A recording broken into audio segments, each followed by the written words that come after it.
दोस्तों last video के अंदर करप्शन देखा, करप्शन को कंप्लीट किया। अब देखेंगे कॉरपोरेट गवर्नेंस। तो गवर्नेंस तो हमें पता है कि आपने सर्विसेज प्रोवाइड करवानी है, कोई पर्टिकुलर नीड को सेटिस्फाई करना है किसी चीज़ की, तो उसको गवर्नेंस बोलेंगे। लेकिन कॉरपोरेट कॉरपोरेट जो बॉडीज़ होंगी हमारे पास में, बिजनेस एंटिटीज़ होंगी, उनमें गवर्नेंस का क्या मतलब होता है। तो कॉर्पोरेट गवर्नेंस का क्या मतलब, कॉर्पोरेट गवर्नेंस में be defined as a set of system processes principle which ensure that the company is governed in the best interest of all stakeholder. Stakeholder होंगे shareholder, board of director, employee, customer, creditor, supplier, community. तो definition को बाद में देखेंगे, सबसे पहले ये समझ लेते हैं कॉर्पोरेट का क्या मतलब होता है, उसके बाद में ये सब चीज़ें आपको ईजिली क्लियर हो जाएंगी। तो कॉर्पोरेट में बेसिकली आपने अगर कॉर्पोरेट बॉडी बनानी है वो कैसी दिखेगी आपको। एक तो जैसे मानो डेमोक्रेसी कैसी होती है, यहाँ पे जनता है हमारी, जनता क्या चूज़ करती है, जनता मेन जो हमारा अथॉरिटी है किसके हाथ में रूल होता है, वो होता है जनता के पास में। जनता क्या चूज़ करेगी, अपने लिए नेता चूज़ करेगी। अब नेता के अंदर में जैसे पार्लियामेंट के अंदर उनके द्वारा नेता चूज़ किए गए, वो उनके द्वारा चूज़ कर लिए गए, क्योंकि जनता एक्चुअल में रूलर कौन है, जनता, क्योंकि वही मेन अथॉरिटी है। बट वो सब लोग जो है इकट्ठे आके काम नहीं कर सकते, तो वो चूज़ करते हैं नेताओं को। अब नेता जो होंगे, नेता चूज़ करने के बाद में क्या कहते हैं, नेता अपनी ब्यूरोक्रेसी जो होगी उसके अंदर में बड़े बड़े ऑफिसर बिठाते हैं, और उसके नीचे ऑफिसर के नीचे और ज़्यादा नीचे ब्रांचेज होती हैं एडमिनिस्ट्रेशन की, और नीचे छोटी छोटी टीम्स होती हैं। उसी टाइप से हमारी कॉर्पोरेट का स्ट्रक्चर होता है। जो जनता थी जिससे अथॉरिटी ले रहे थे, वो कौन आ जा रही है, अब फर्स्ट आ रहे हैं शेयर होल्डर कंपनी के, जिन्होंने कंपनी में पैसा डाला हुआ है। तो कंपनी में चाहे 1 रुपया, चाहे 2 रुपया, चाहे आपकी 2 करोड़, चाहे 10 करोड़, जिन्होंने पैसे लगाए हुए हैं कंपनी के अंदर में, जो शेयर होल्डर हैं उसके, कंपनी के अगर 100% आप शेयर मानो, 100 रुपये की अगर कंपनी है तो उसके अंदर में 50 लोगों के शेयर हैं उसके अंदर में, ये हम मानने के लिए कर रहे हैं। तो शेयर होल्डर मेन होते हैं किसी भी कंपनी के। मतलब जैसे जनता के पास में अथॉरिटी होती है, सबसे ज़्यादा पावर किसके पास में होनी चाहिए, इन थ्योरी के अंदर मैं बात कर रहा हूँ मैं, जैसे जनता के पास में पावर होती है डेमोक्रेसी में, वैसे ही शेयर होल्डर जिन्होंने पैसे लगाए हुए हैं, शेयर होल्डर में उसके जो मेन ओनर है वो भी हो सकता है, प्रमोटर हो सकता है। तो उनके अंदर में हम फालतू की डिटेल में नहीं जाएंगे, बट अंडरस्टैंड करो कि शेयर होल्डर उन्होंने पैसे लगाए हुए हैं किसी कंपनी के अंदर में। तो जैसे मान लो कंपनी का नाम है PNG, PNG company, share holder ने इसमें पैसे लगाए हुए हैं। अब शेयर होल्डर जैसे डेमोक्रेसी में सब लोग जाके डिसाइड नहीं कर सकते किसको सीईओ बनाएंगे, किसको अदर ऑफिसर बनाएंगे, वो डिसाइड नहीं कर सकते। तो वो क्या करते हैं, अपने लिए अपॉइंट करते हैं वो बोर्ड ऑफ डायरेक्टर। जैसे नेता अपॉइंट करते हैं हम, वैसे ही वो क्या करते हैं, इन शेयर होल्डर की होती है एक एनुअल जर्नल मीटिंग, यहाँ पे शेयर होल्डर इकट्ठे आते हैं और ये चूज़ करते हैं board of director. Board of director कम होंगे संख्या में इनसे, शेयर होल्डर से, ये डिपेंड करता है कंपनी टू कंपनी कितने होंगे, बट इनसे कम होंगे, ये तो ऑब्वियस सी बात है। तभी ये डे टू डे फंक्शनिंग कर सकते हैं। बोर्ड ऑफ डायरेक्टर बैठेंगे और डिसाइड करेंगे कंपनी के फ्यूचर के बारे में। अब बोर्ड ऑफ डायरेक्टर बैठ के, बोर्ड ऑफ डायरेक्टर का काम क्या है, उनका काम है सीईओ अपॉइंट करना है, इन्होंने chief executing officer CEO appoint कर दिया। उसके बाद अदर ऑफिसर भी होते हैं, बड़े बड़े जो ऑफिसर होंगे इनके, जैसे चीफ लीगल ऑफिसर हो गया, चीफ फाइनेंशियल ऑफिसर हो गया, चीफ ऑपरेटिंग ऑफिसर हो गया हमारे पास में, चीफ टेक्नोलॉजी ऑफिसर हो गया, फिर चीफ मार्केटिंग ऑफिसर। तो इन ऑफिसर की अपॉइंटमेंट और बड़ी बड़ी जो विज़न होगा पूरी कंपनी का, वो कैसे कंपनी को आगे लेके जाएंगे, वो होगा बोर्ड ऑफ डायरेक्टर। मतलब बोर्ड ऑफ डायरेक्टर के हाथ में होगी ये पावर, जैसे हमारे काउंसिल ऑफ मिनिस्टर टाइप होता है, उनको उनके हाथ में, वो अकाउंटेबल होते हैं हर चीज़ के लिए, कंपनी कैसे परफॉर्मेंस दिखा रही है। तो ये मेन काम आ गया। इनके नीचे क्या होगा, इनके नीचे हमारे मैनेजर वगैरह होते हैं, मैनेजर के नीचे टीम हो सकती है। तो स्ट्रक्चर थोड़ा और आगे पीछे भी हो सकता है, लेकिन ये जर्नल स्ट्रक्चर है, यही आपको समझने की आवश्यकता पड़ेगी जब हम कंपनी की बात करेंगे। तो शेयर होल्डर ने कंपनी में पैसा लगाया, बाद में उन्होंने अपॉइंट किए बोर्ड ऑफ डायरेक्टर। वो शेयर होल्डर के अंदर भी हो सकते हैं, शेयर होल्डर के बाहर भी हो सकते हैं। फिर उन्होंने अपॉइंट कर दिया अदर जो हमारे ऑफिसर होंगे, और फिर नीचे छोटे मोटे ऑफिसर इनके द्वारा अपने प्रोसेस से जैसे कंपनी में अपॉइंट करते होंगे वैसे ये करेंगे, मैनेजर वगैरह, फिर टीम। तो ये बन गई कंपनी। कंपनी का और क्या काम होता है, कंपनी कुछ बनाएगी, अगर ये कंपनी है तो कुछ या तो सर्विसेज देगी किसी को, या तो कोई प्रोडक्ट बनाएगी, कुछ मैन्युफैक्चर करेगी, या तो कोई सर्विसेज प्रोवाइड करवाएगी। सर्विसेज प्रोवाइड करवाने में यहाँ पे क्या करेंगे, किसी पर्टिकुलर प्लेस पे बिल्डिंग भी लगाएंगे। बिल्डिंग लगाएंगे, मान लो ये फैक्ट्री वगैरह लगाई हुई है, फैक्ट्री के साथ में उसका लेखा जोखा करने वाली कंपनी है कोई पर्टिकुलर कंस्ट्रक्शन, जैसे पीएनजी कंपनी, वो काफ़ी सारे प्रोडक्ट जो होते हैं हमारे, शैम्पू वगैरह एंड ऑल चीज़ें बनाते हैं वो। तो इन्होंने यहाँ पे लगाया, तो यहाँ पे जो इनका प्लांट होगा, इससे पॉल्यूशन भी होगा आसपास के एरिया में, तो जनता भी इसके अंदर में डायरेक्ट हिस्सेदारी में आती है इनकी। शेयर होल्डर को बेनिफिट, मतलब बेसिक कंपनी का मोटो क्या है, बेनिफिट होना चाहिए किसको, शेयर होल्डर को। दूसरा, इससे नुकसान, जो आसपास के एनवायरनमेंट है उनको नुकसान नहीं होना चाहिए। उसके अलावा जो कस्टमर है उनको अच्छा प्रोडक्ट मिलना चाहिए। उनको अगर मान लो इन्होंने प्रोडक्ट के अंदर बोला कि हमारा प्रोडक्ट काफ़ी अच्छा है, कोलगेट के अंदर इसके अंदर में टूथपेस्ट में नमक है, और वो बेवकूफ़ बना रहे हैं जनता का, उसमें वो क्वालिटीज़ नहीं है जो वो उनके द्वारा एडवर्टाइज़ किया जा रहा है किसी भी पर्टिकुलर क्रीम के अंदर कोई भी चीज़। तो उससे क्या हुआ, जो उनका एक और जो उनका पर्सन था जिससे जिससे उनको जिससे उनको प्रभाव पड़ रहा है, जिसको वो कोई सर्विसेज प्रोवाइड करवा रहे हैं कस्टमर, उसको वो झूठ बोल रहे हैं। तो उनका एक स्टेक होल्डर जो था उसको नुकसान पहुंचाया जा रहा है उनके द्वारा। तो बेसिकली क्या बोला गया, स्टेक होल्डर। कॉर्पोरेट गवर्नेंस का मतलब कंपनी को इस तरीके से गवर्न करें कि सबका फायदा हो। सबका किसका, सरकार को क्या मिलता है, टैक्स। तो सब स्टेक होल्डर का फायदा हो। शेयर होल्डर कौन, जिन्होंने पैसे लगाए हुए कंपनी में। स्टेक होल्डर मतलब जिससे उनको डायरेक्टली इनडायरेक्टली प्रभाव पड़ रहा है। जैसे मान लो ये हमारी कंपनी से प्रभाव किसको पड़ेगा, एम्प्लॉयज़ को। तो मतलब कॉर्पोरेट गवर्नेंस का मतलब शेयर होल्डर को फ़ायदा हो, दूसरा एम्प्लॉयज़ को फ़ायदा हो, कॉर्पोरेट गवर्नेंस अच्छे से गवर्न की जाए, उसके बाद कस्टमर का फ़ायदा हो, उसके बाद गवर्नमेंट को क्या मिलेगा, टैक्स, गवर्नमेंट को भी फ़ायदा हो। ऐसा नहीं है बेवकूफ़ बनाएं अपने ऑडिटर, जो उनके ऑडिटर होते हैं जो कि लेखा जोखा करेंगे इनकी अकाउंट्स का, वो धोखा करके जनता से जो गवर्नमेंट है उनका टैक्स उसको चोरी करें। जहाँ पे ये प्लांट लगाएंगे, अगर मान लो आसपास के एरिया में पॉल्यूशन होता है या कुछ भी होता है, उस एरिया को फ़ायदा दिलाएं। मतलब अपनी विसिनिटी के अंदर में इनके जो पर्सन है उनको फ़ायदा दिलाया जाए, कस्टमर को फ़ायदा दिलाया जाए। उसके अलावा अगर मान लो ये कंपनी लोन लेके आ रही है एसबीआई से, तो एसबीआई के साथ में भी धोखा ना करें। तो कॉर्पोरेट गवर्नेंस का मतलब सब लोगों को फ़ायदा हो, क्योंकि कॉर्पोरेट छोटी दुकान नहीं है ये कि अगर दुकान फेल हुई तो सिर्फ आपको नुकसान होगा।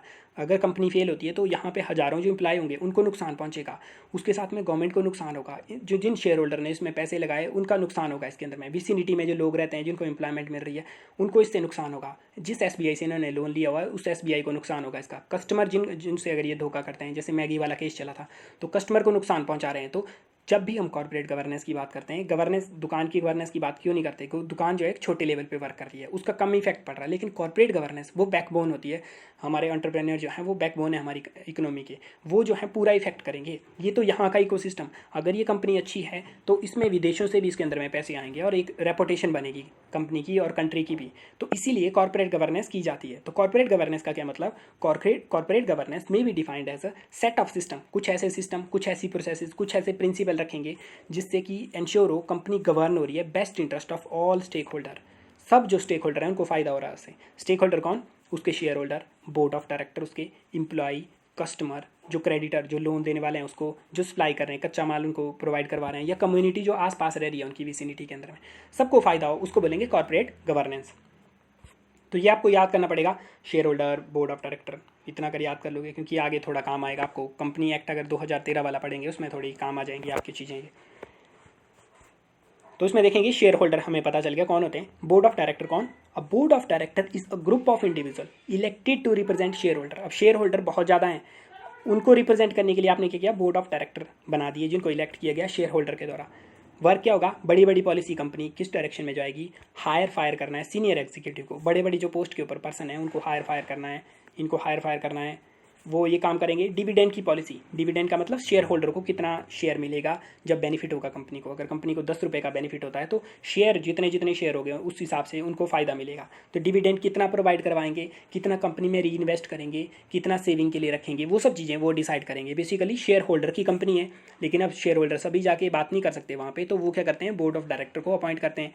अब वो डिसाइड करेंगे। एक एनुअल जनरल मीटिंग होती है किसकी, शेयर होल्डर की, वहीं पे ये इलेक्शन करवाते हैं इनका बोर्ड ऑफ डायरेक्टर का, जिसको एनुअल शेयर होल्डर मीटिंग भी बोलते हैं। ये प्राइमरली हेल्ड होती है, शेयर होल्डर को वोट करते हैं वो कंपनीज के इश्यूज़ के ऊपर। बड़े बड़े अगर इशू हैं तो उस एनुअल जनरल मीटिंग में डिस्कस कर सकते हैं कि आप बताओ इस इशू के ऊपर क्या होना चाहिए।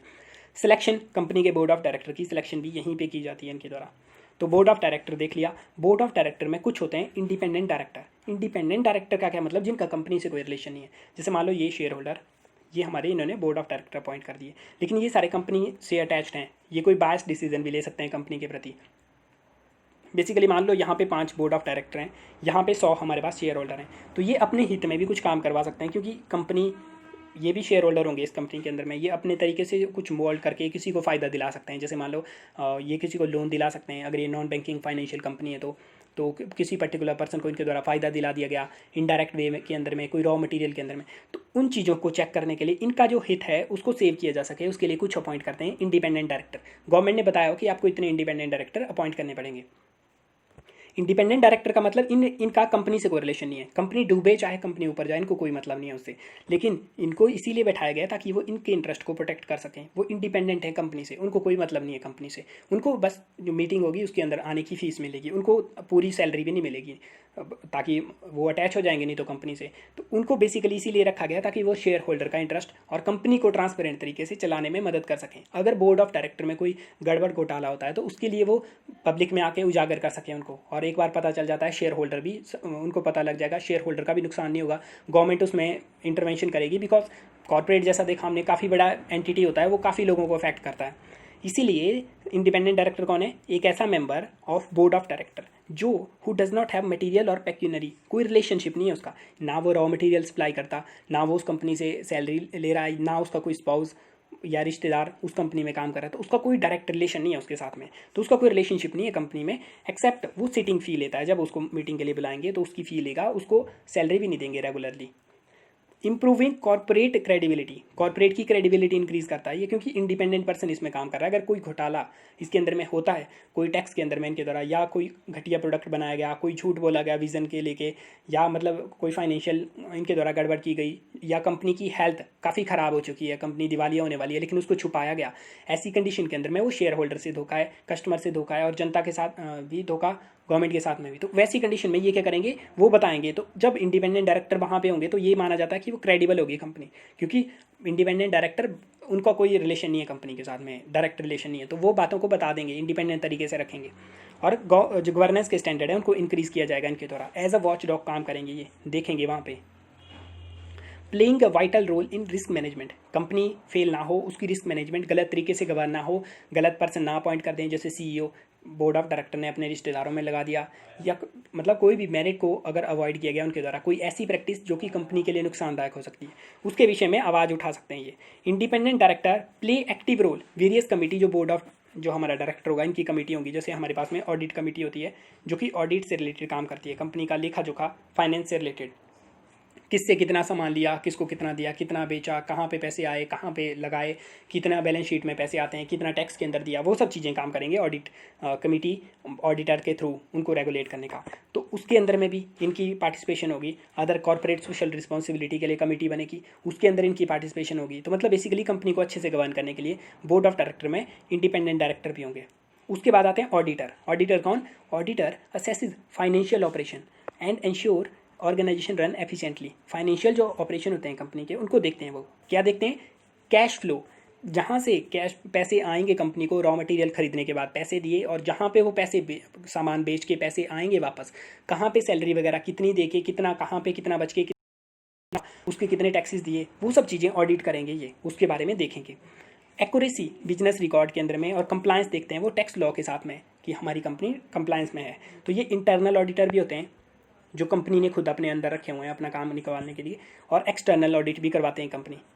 ऑडिट क्यों करवाती है एक्सटर्नल? क्योंकि वो कंपनी की हेल्थ के बारे में बताएंगे। एक्सटर्नल ऑडिटर कोई एजेंसी होगी, ऑडिट एजेंसी होगी, वो उनके थ्रू इनका रिलेशन होगा, ये इनका ऑडिट करके फिर पब्लिक करेगी। उससे पता चलेगा जनता को कि किस कंपनी की हेल्थ कितनी अच्छी है। बिकॉज आपने क्या करना, आपने बाहर से भी इन्वेस्टमेंट तो कैटर करनी है। अब अगर पता होगा आपकी कंपनी काफ़ी अच्छे से वर्क कर रही है तो ही कोई इन्वेस्टमेंट करेगा बाहर से, और इंडिपेंडेंट तरीके से वर्क कर रही है। तो इस टाइप से ऑडिटर इंटरनल, एक्सटर्नल, फिर पब्लिक, प्राइवेट भी हो सकते हैं। गवर्नमेंट के द्वारा भी ऑडिट करवाया जा सकता है, वो डिपेंड करेगा वेरियस कंपनी से। जैसे PSU वगैरह हैं, उनके अंदर में पब्लिक ऑडिटर होंगे।